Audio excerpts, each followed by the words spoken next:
बकरी के 7 बच्चे एक प्रसिद्ध हिंदी कहानी है जो बच्चों को सिखाने के लिए प्रेरणादायक और मनोरंजक होती है। ये कहानी एक बकरी और उसके 7 बच्चों के बारे में है। यहाँ उसका सार प्रस्तुत किया गया है। कहानी एक समय की बात है। एक बकरी अपने 7 छोटे बच्चों के साथ एक जंगल में रहती थी।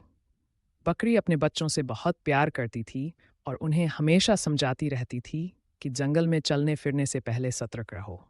वह बच्चों को बताती थी कि जंगल में भालू, शेर और लोमड़ी जैसे खतरनाक जानवर रहते हैं, जो किसी भी समय उन्हें नुकसान पहुंचा सकते हैं। एक दिन बकरी को जंगल में जाने का अवसर मिला और वह अपने 7 बच्चों को घर पर अकेला छोड़कर चली गई।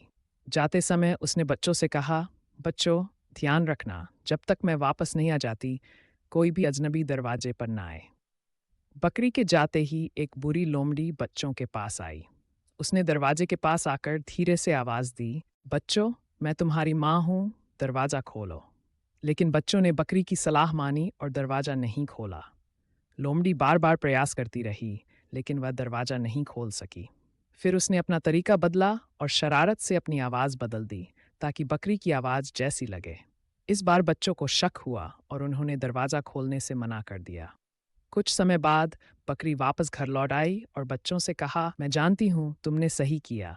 लोमड़ी तुमसे छल करने आई थी, पर तुमने उसके झांसे में नहीं आए। इस तरह बकरी के 7 बच्चों ने समझदारी और सतर्कता का परिचय दिया और सब सुरक्षित रहे। इस कहानी से ये शिक्षा मिलती है कि हमें हमेशा सतर्क रहना चाहिए और अजनबी लोगों से सावधान रहना चाहिए। ये भी दर्शाता है कि माता पिता की बातें और सलाह हमारे भले के लिए होती हैं, जिन्हें हमें समझना चाहिए। ऐसे ही और वीडियो देखने के लिए हमारे चैनल को सब्सक्राइब करें और घंटी बजाएं।